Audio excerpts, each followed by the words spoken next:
Hello everyone, thank you for tuning in for today's sharing on why the rich are buying luxury properties in Singapore.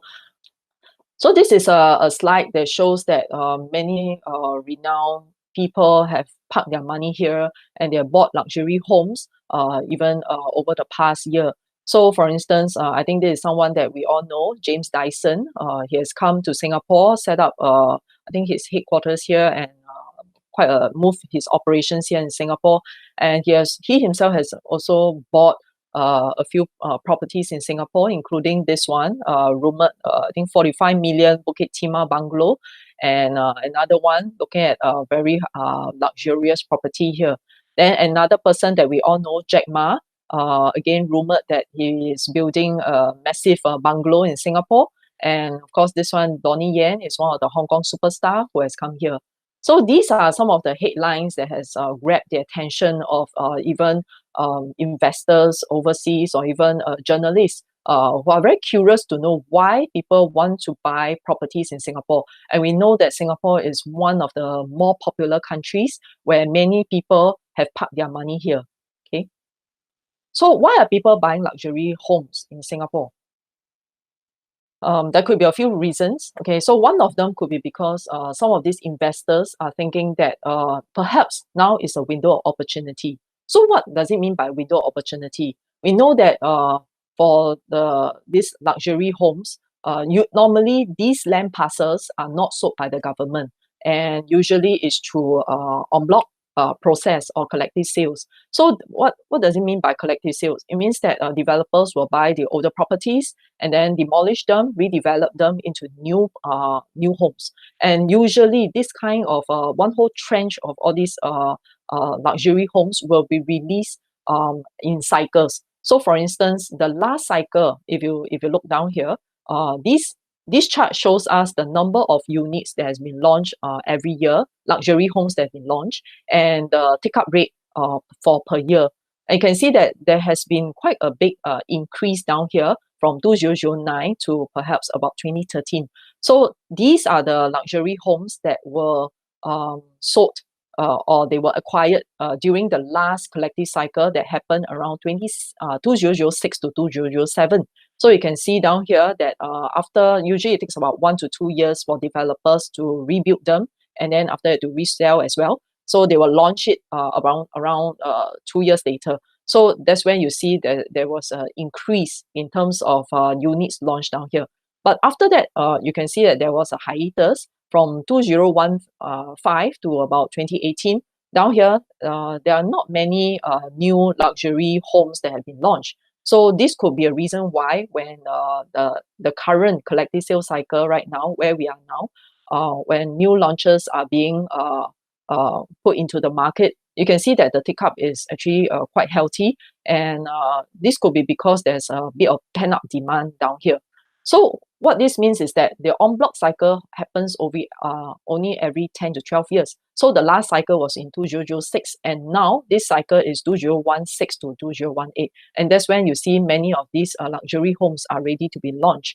So of course, some of the journalists were asking me, so what's the reason why super luxury homes are moving and wealthy people are buying? So my answer to them is that how many penthouses could there be, in one development? So many of these people who are very wealthy, they will want to buy the super penthouses or penthouses or even the very large units, because these are called the trophy assets that they want to collect. And once they see the opportunity when luxury properties are being launched in the prime sector, they want to quickly buy one unit. So this can be seen, I think last month, one of our project, Copa and Newton, they released the penthouses, and straight away one of them was sold for almost $8 million. So you can see that that is where many of these wealthy investors, they see the opportunity where it is quite a rare chance that they can buy some of these penthouses, where this is called recycle. In a way they recycle in the market. Not very difficult to get freehold properties in this way. So they are seeing that this en bloc cycle right now, maybe they should quickly enter the market right now. Okay.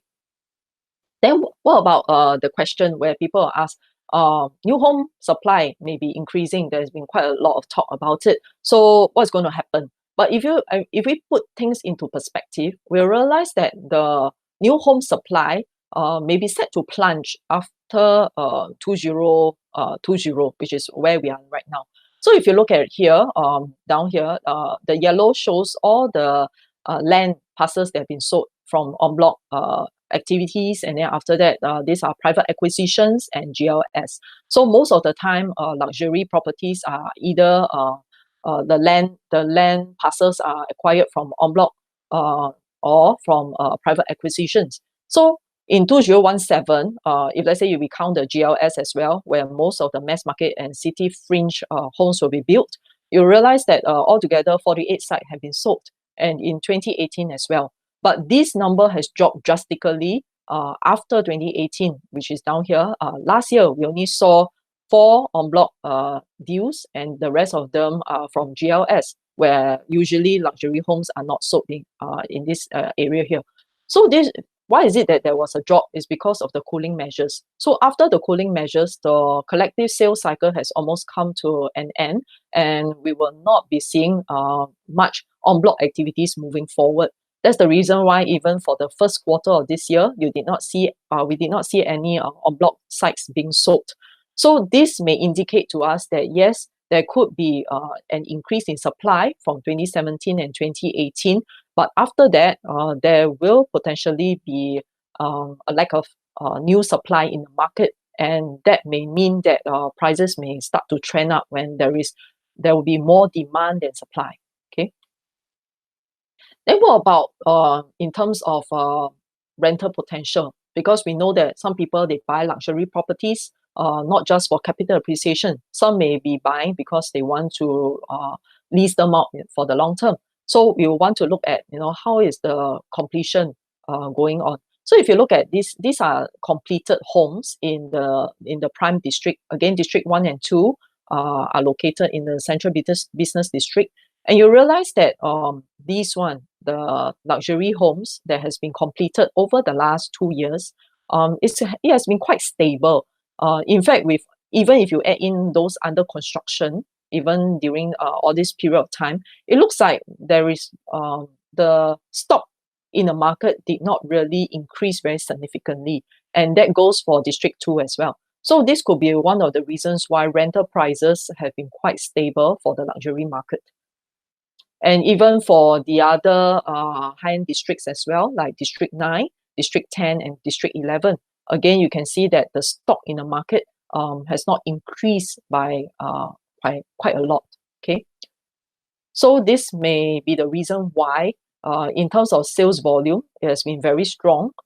Because maybe from increase in employment, foreigners are still coming into Singapore, and with the supply that remains quite stable, you can see that rental volume is relatively quite resilient over the last 10 years, and even for occupancy rates as well. So if you look at occupancy rates for core central region, which is the orange line here, is very healthy at 93.1%, and this is one of the highest. I think if you compare with the luxury properties around the region. Okay, so this shows that if you want to buy a luxury home for rental, the chances of getting a tenant is also very high, because the rental market is very strong in Singapore. And what about if you add in the upcoming supply? Just now we saw that in 2017, 2018, number of new homes may be launched. So even if we add in the new supply that'll be coming up down here, it shows that the gray and orange bar represents the mass market and rest of central region, which is the city fringe.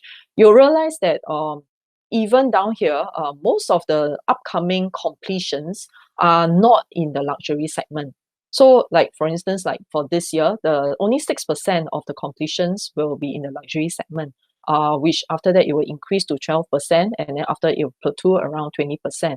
And straight after that, you can see in 2024, there will be a big dip in terms of the number of expected completions because of the end of the en bloc cycle.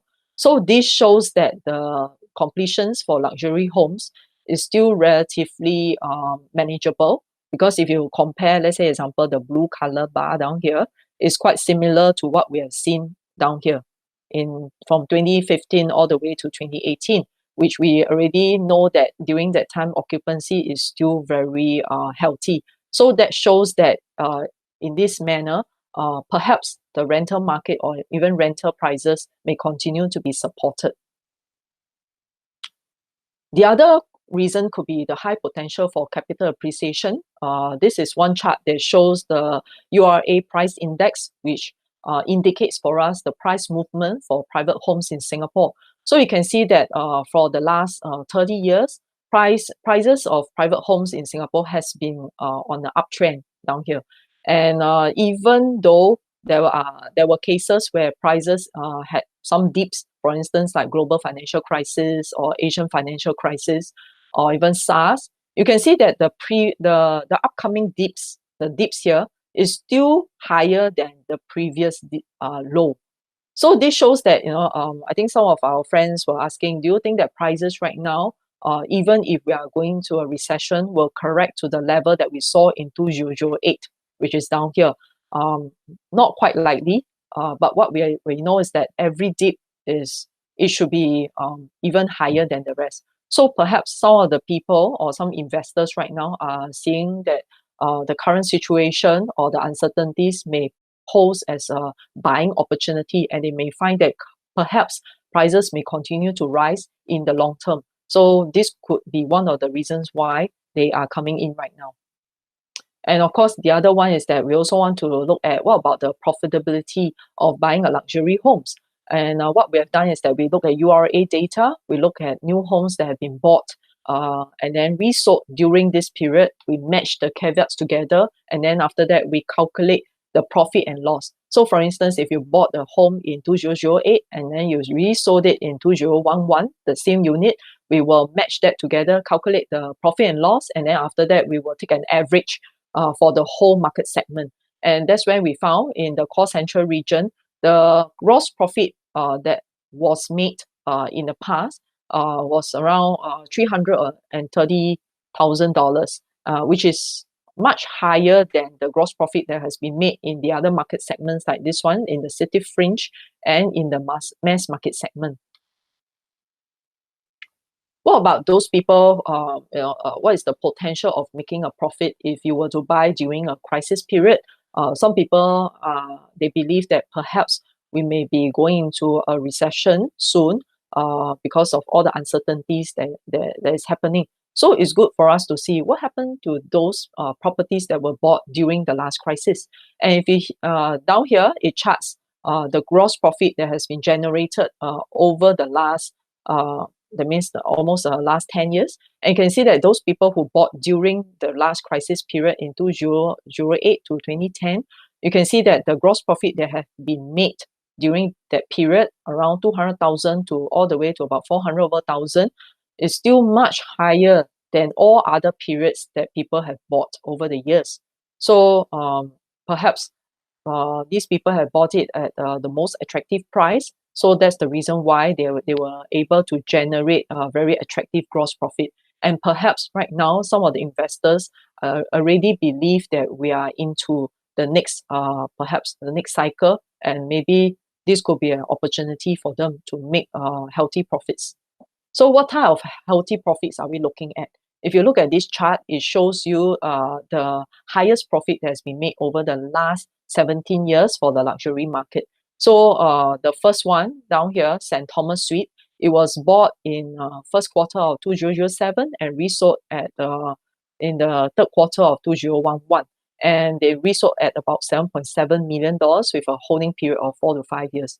And the other units like Nassim Park Residences, Orchard Residences, Marina Bay. So some of these properties were also bought during the last crisis, and they made about $2 million. Okay, so these are some of the units that have made quite healthy profits as they bought some of these super luxury or luxury homes over the last cycle.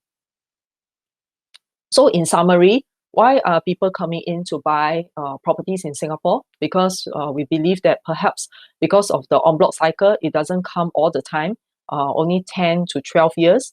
And perhaps this is a window opportunity for them to buy, especially the price assets or the trophy assets that they want. And sales volume have remained strong due to pent-up demand. Just now we have mentioned before the last en bloc cycle, there was a hiatus where there were not many luxury home launches. So this could be a reason why many of these people are coming to the market, including Singaporeans who are here to pick up units.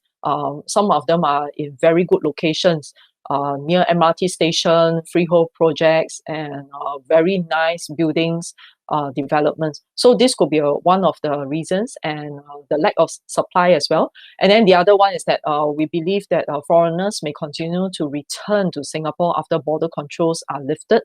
And the next point, current supply will increase in the short term, but is projected to fall drastically, as we have just now shared in the chart earlier, and this may drive up prices. So they believe that it's better to buy now than wait later. And another one could be the high rental potential due to the steady stock that is in the market. Of course, a high potential for capital appreciation and high probability of making profits during a crisis. Okay, so of course, last but not least, why Singapore? Because there are many reasons. Most competitive economy, we are one of the safest country in the world, ease of business. People, I think even expats who are here in Singapore, they say that it's better to bring up their children here than their own countries. So there are many reasons for why people are coming into Singapore. But I think despite all the uncertainties that is happening in the market right now, one thing about property investment is that we must always remember when we buy properties is for the long run. We have to keep it for a few years, for if we want to see healthy capital appreciation. So whatever the situation is right now, if you think that Singapore is the place to park your money, then perhaps this might be one of the golden opportunity to come in. Okay, so I hope that this presentation has been useful to you. If you want to know more about the other market segments or other topics that we've done, please visit our website or look at our YouTube videos, and hope that all this presentation will be useful to you. Thank you very much for your time, and God bless you.